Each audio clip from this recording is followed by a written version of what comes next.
So in this episode, we're doing something just a little bit differently. Because all the people in the Bahamas are still suffering, people are still dying, there's still a whole bunch of crazy ass crap going on. We're gonna do a video for the Bahamas. Yes, that's right. 100% of all the money that comes from this video will go directly to the people in need in the Bahamas. If you can't afford to donate something, it doesn't matter, it's okay. Like I said, 100% of all the money from the monetization from this video goes to the Bahamas. So just watching this video fully, liking it, commenting, sharing the hell out of it, all of that will help benefit all the people in the Bahamas. So that's all you have to do. Give this video a big thumbs up, comment, share it. That is it. You don't have to do anything more on your part. I will take care of the rest. Now, with all that said, let's get started.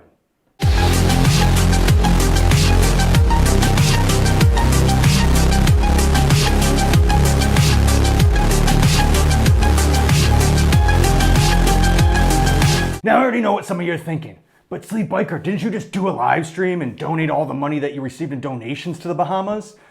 Yeah, I did. But they're gonna need a hell of a lot more than that. And I know a lot of you don't really understand the devastation that Dorian took on the Bahamas. Not only are the majority of the homes completely demolished due to flooding, but there are over 50 deaths and counting. There's also over 2,500 people. Yeah, over 2,500 people unaccounted for. That's a lot. That's pretty devastating.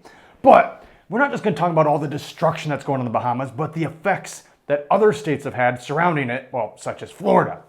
Recently, and what is the most interesting part of this entire video, I'm sure, without sounding too grim or horrific about all the deaths, Florida has over $1 million in cocaine washing up on the shores in Melbourne.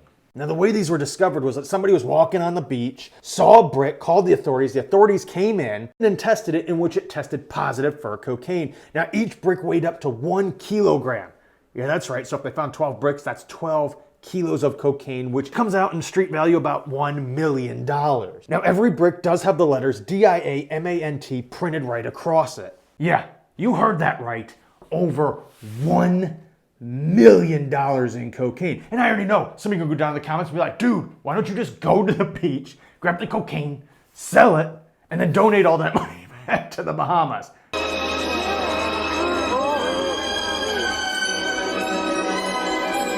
Well, maybe you weren't actually thinking that, and it actually is kind of a good idea. However, there's one problem with that. It is highly illegal to go and not only take the drugs from the beach, but sell it on top of that. So that's just a bad idea altogether. Or is it? Yeah, it's a bad idea altogether. But this is just insane. People are out on the beach, kids out on the beach in Melbourne, and brick after brick of cocaine is washing up on the shore. Now, the police are asking, obviously, if you find these bricks of cocaine, to go ahead and let the authorities know all about it so they can come get it, tag it, and all that other great shit. Now, where this came from, nobody really knows, but there are some obvious indicators, such as the hurricane has capsized the boat that was carrying all these bricks of cocaine, right? And obviously it overturned, washing up on shore. I know a lot of you thinking the same thing over and over again. Well, if it's in the water, isn't it ruined? No, not at all, because actually the way that they wrap it and seal it, it can actually survive in the water for quite some time, as long as that saran wrap and everything else doesn't tear. Now, Sleep Biker, how do you know so much about this? It is considered G14 classified. So just keep in mind that yes, some of this stuff is protected depending on how well it is wrapped. Now, of course, being that it's brick after brick after brick, over $1 million so far accounted for in heroin, I'm pretty sure these guys wrapped it professionally. Now, one of the other theories, obviously, is that, well, it was thrown from a house in the Bahamas all the way up the East Coast, and it just kind of washed up on shore over there. But that doesn't really make a whole lot of sense to me because the facts aren't really there. Nothing adds up for that, right? If that was true, it would be washing up in Miami. It would be washing up all the way up the East Coast, not just specifically more focused on Melbourne, right? That's where it's focused on. So I actually think more likely story was there was a transport boat which was carrying all these kilos and bricks and everything else, and it got capsized by Hurricane Dorian, and that all washed up on shore, which now makes our police department look really well in Melbourne, right? They got all these bricks that they're found. So I'm sure somebody is very pissed off right now that they lost almost $1 million in cocaine. Yeah, that's a lot. That's 12 bricks, 12 kilos. That's a lot. I don't know if you guys watch movies, but when they talk about a kilo, They're talking about one brick, one single kilo. This is 12, right? So this is a lot of freaking cocaine. These are big time drug dealers. These aren't the regular Joe John Schmo, come on man, pass me that 5 in my hand and I'll slip you some good shit guy out on the corner. Now these are high-end drug dealers. So somebody's pissed, somebody's getting killed if they weren't already in that capsize due to Hurricane Dorian. Because again, I'm pretty sure that's where it came from. I'm pretty sure the hurricane came in, capsized the boat that was transporting these drugs. It came out near Melbourne, washed up on the shores, and that's the end of the story. Now some people were speculating, saying, well, it could have been blown from the Bahamas. No, not even close. Because number one, do you understand how hard it would be to throw 12 specific kilos from the Bahamas to one specific area further up the northern shore on the east coast of Florida? No, these kilos would have been spread out all the way up and down north and south of the east coast if that was the case. 100%, no doubt in my mind, somebody was transporting it. Hurricane Dorian capsized that boat and they all got washed up on shore. Now what happened to the guy driving the boat, we don't know. I mean, if this guy is trying to transport 12 kilos, he's probably got quite a bit of money. He's probably not registering the boat. It's probably, all the VIN numbers scratched off or redone. At least I'm hoping. Or he probably went back later on and removed them all before they found all the kilos. But either way, that's a lot of damn freaking drugs, man.